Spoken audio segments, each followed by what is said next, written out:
After living in Sao Paulo for almost 3 months, it was now time to go on to the next part of my adventure, starting with the capital, Bogota. I would land in the political heart of Colombia and get to know a part of Colombia that most travelers that I've known never really talked about.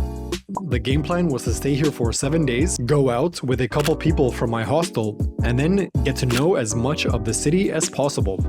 Most Colombians that I spoke to mentioned that Bogota was an extremely dangerous city.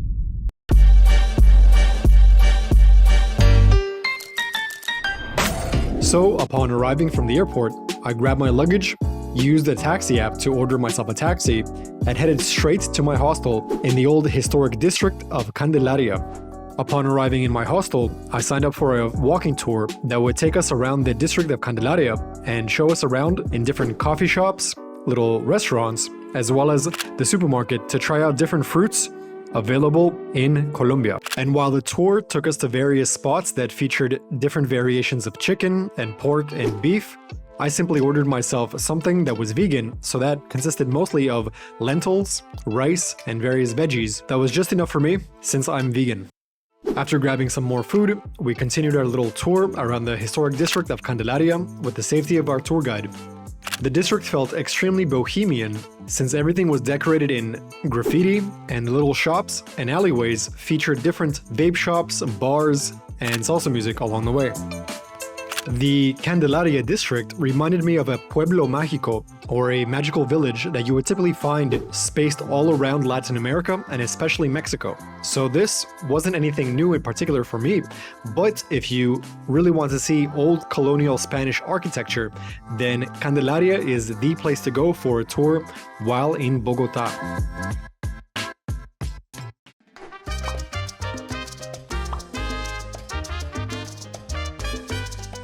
Thanks to the tour, I made myself a couple friends who, along with myself, decided to climb up to the mountain of Montserrat. So we grabbed whatever we needed for a nice climb and headed towards the mountain of Montserrat. Now there were two paths up. There was one that involved a cable car, but we decided to walk all the way up. And this involved a nice and difficult 40-minute climb all the way to the top. Essentially, we were sweating past the 20 or 30-minute mark all the way up, not because it was particularly difficult, but simply because it was hot and we were at a much higher elevation because Bogota is more than 2,000 meters up in the mountains. After a nice 40-minute climb to the top, it was time to relax, take a bunch of selfies, take a bunch of videos, chat a little bit more, get to know each other more, and even visit a restaurant at the very top. Boys, where are we right now? On the top of some mountain, man. If you do come to Bogota and you only have maybe 1 or 2 days, I highly recommend you visit Montserrat. You need to climb up here because this is probably the best view of all of Bogota and the number one thing that I would recommend doing here on your visit to Bogota. Eventually, it was time to climb back down, and we all decided to go back to the hostel and relax. But about 1 or 2 hours later, a few of us got together and started heading towards the downtown center. One of the new friends that I made needed to exchange some cash, so we all went together in a group out of safety reasons and started to explore the downtown core. Along the way, we walked by some markets, but all the while always keeping an eye out for any thieves who might ride on a motorbike to steal anything, or anyone that could pose a risk. The downtown core had this long street that eventually led to the Plaza Bolívar. Along the way, there were many street vendors selling their wares, their clothing, various restaurants, cafes, and everything else in between. Walking around the center of most cities, you're going to be inundated with various noises, sounds, and even, on the occasion, a protest. And in this case, we came across a protest that was anti-abortion, yet it was held by women. This I found quite counterintuitive, that women wanted to give up the right to have an abortion. But then again, politics is politics. Finally, we made it to the Plaza of Bolívar. Bolívar was a historic figure in Spanish and Latin American history. He essentially freed all of the Spanish colonies in Latin America from Spanish colonial rule. Thus, this plaza was magnificent to commemorate such a triumphal achievement in Latin American history. Among the hundreds and hundreds of pigeons and people trying to force you into taking a photo with a llama, you could feel the grandeur of this plaza simply because of the architecture and the massive cathedrals that overshadowed the plaza. Practically every single Latin American capital will feature a giant cathedral or basilica or church to indicate that this is a proud Catholic nation.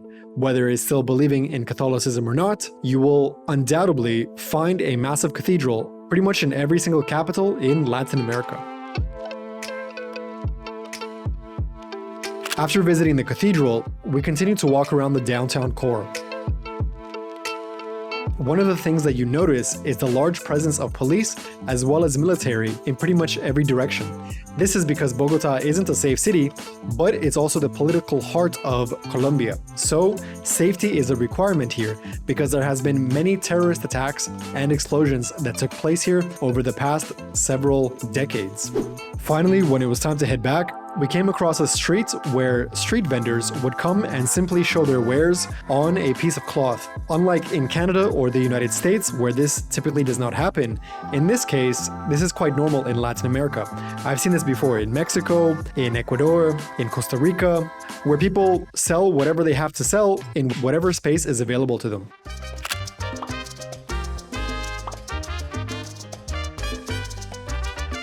One of the advantages of being in a hostel is that someone always has a plan.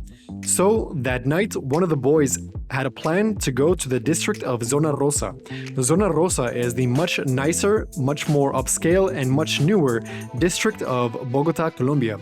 Here, we went to a restaurant and nightclub district, and in this case, we decided to hit up one of the nightclubs. This was during the pandemic of 2020 and 2021, so once we got inside the nightclub, it was absolutely mind-blowing to see that no one was wearing a mask and everyone was cramped together at the very height of the pandemic. Regardless, we pushed our way through the crowd, got to the bar, drank a couple shots, and then started to dance salsa, bachata, and reggaeton with whatever girls wanted to dance with a couple gringos. Ultimately, I was the first one to get tired, so I said goodbye to all my friends, said goodbye to the girl that I was dancing with, left, called myself a taxi, and headed back to the hostel to pass out and eventually wake up with a hangover the next day.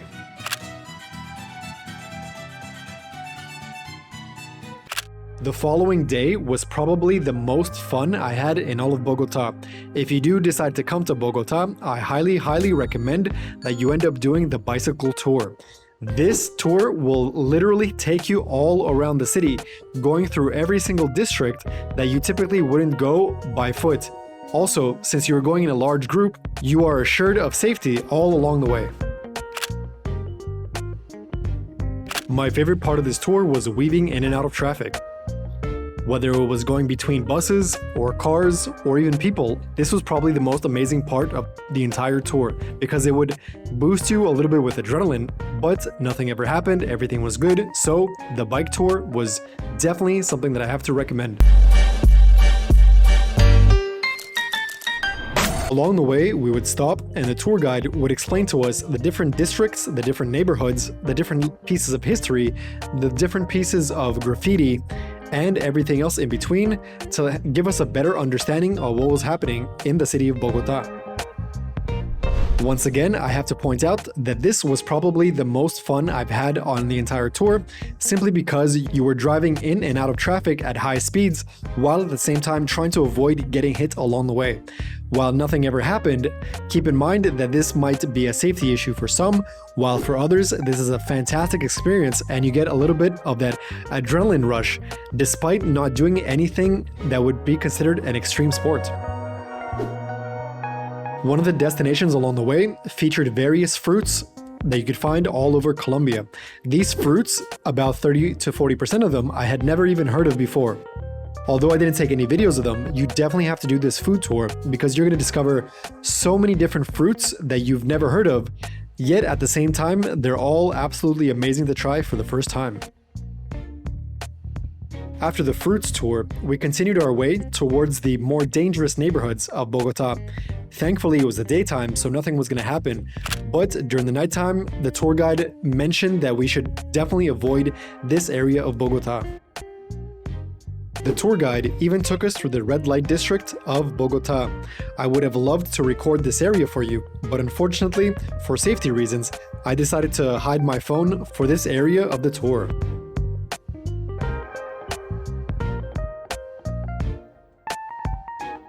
Along the way, we saw a statue from Botero, one of the most famous Colombian sculptors in the world. We crossed a couple bridges, saw a couple amazing panoramas of the downtown core of Bogota.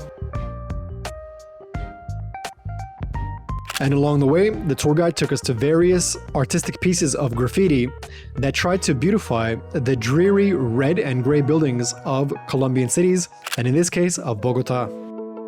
Ironically, not too far from the dangerous districts of Colombia are the safe districts of Colombia, which are much more gentrified, beautified, and restored for proper expensive living. Here, it seemed like various bohemian hipsters could simply sit on the grass and even smoke some weed to enjoy their day, while just a kilometer away were the more dangerous districts of Bogota. Eventually, we made it to one of our ultimate destinations of the park of Enrique Olaya Herrera. Due to a complex set of circumstances and history, there was a massive encampment of indigenous camped out in this park at the time. The indigenous populations were either protesting that their land had been completely destroyed or that they were simply seeking jobs that were not available in their locations deep within the Amazon forest. When ordering myself some food within the park, I even started up a chat with a Venezuelan lady who happened to escape the political unrest of Venezuela at the time. We came across some old British constructions and eventually made our way down the busy streets of Bogota. Eventually, it was time to start heading back towards our starting point. So, along the way, we even stopped off at an old bullfighting ring just to check out the old architecture, as well as to learn a little bit about the history of bullfighting within Bogota. Then, a few more kilometers on the bike paths, we passed through downtown Centro, through the busy market streets, and eventually made it to our final destination of our meeting point before dropping off our bikes and calling it a day. After several hours of rest, it was time to get ready, put on our warm clothes, and head out to another nightclub. First, we started off with a couple of drinks at a local bar, and eventually made our way over to the Flow Factory. This was an absolutely enormous bar/nightclub that featured more than 10 different rooms that all played different kinds of music, all featured their own DJs, and you could dance in whatever room you wanted. It was essentially a giant maze the first time coming here. We all danced, lost each other several times, then danced again, and eventually I made out with a girl through the rest of the night. The following morning, I had a massive hangover and enormous hickeys on my neck. After taking a couple headache pills and drinking as much water as possible, it was time to head over to the National Museum of Colombia, the Museo Nacional de Colombia. Here, you would see culturally relevant paintings, history, and everything else in between to learn about the culture of Colombia.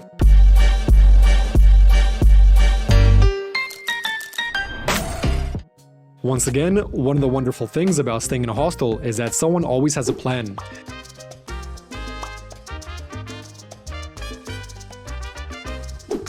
So, the following day, some of the boys decided to go to the little town of Zipaquirá.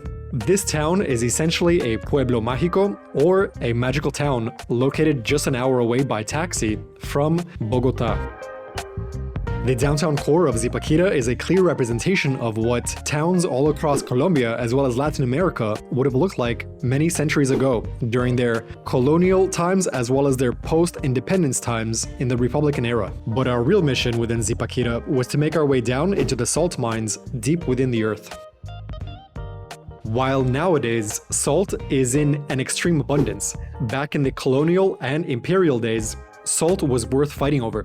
So these salt mines provided the lifeblood for providing salt to the colonies as well as to the old Spanish Empire and to Europe abroad. These salt mines featured the Path of Crosses, as well as various mining gears, as well as a small temple and a massive cathedral dedicated to the salt mines and all of the people who slaved here for many generations to dig out the salt necessary for the Spanish Empire. Ultimately, the salt mines now act as a massive tourist hub for people coming to see something novel, as well as for a little bit of religious worship, and ultimately to buy some jewelry, trinkets, toys, and everything in between.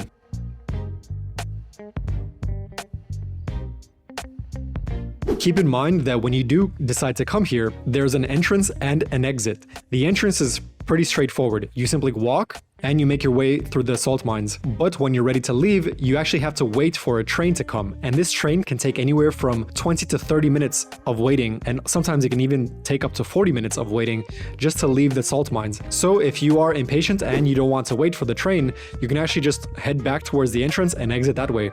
Otherwise, expect a 40-minute wait to leave the salt mines. I would say that Zipaquirá was a fantastic representation of an old colonial and post-colonial town that ultimately evolved into the modern era. You can clearly see this from a panorama that you get once leaving the salt mines.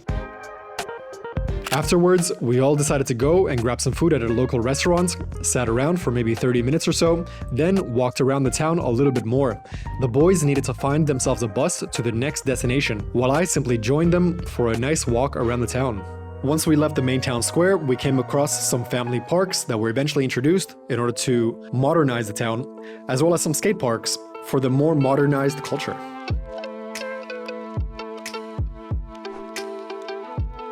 Eventually, the boys continued on to their next part of their adventure, while I grabbed the bus and I headed my way back down to the center of Bogota. This took about an hour and a half, but once I arrived, I hopped onto a taxi and made my way back to my hostel to conclude the night. The following day, my buddy and future roommate arrived, and we decided to venture up to Montserrat once more. While at the time it was extremely foggy and extremely cold, unlike the first time that I went up, it was still worth the climb because it was an epic workout and adventure. Due to unfortunate work circumstances, my buddy was only able to visit Bogota for one day. But either way, the following day, we hopped on a plane and made our way to our ultimate destination, which was Medellin, Colombia, for a 1-month living adventure with him, and then ultimately 2 months by myself in the city of Medellin, Colombia.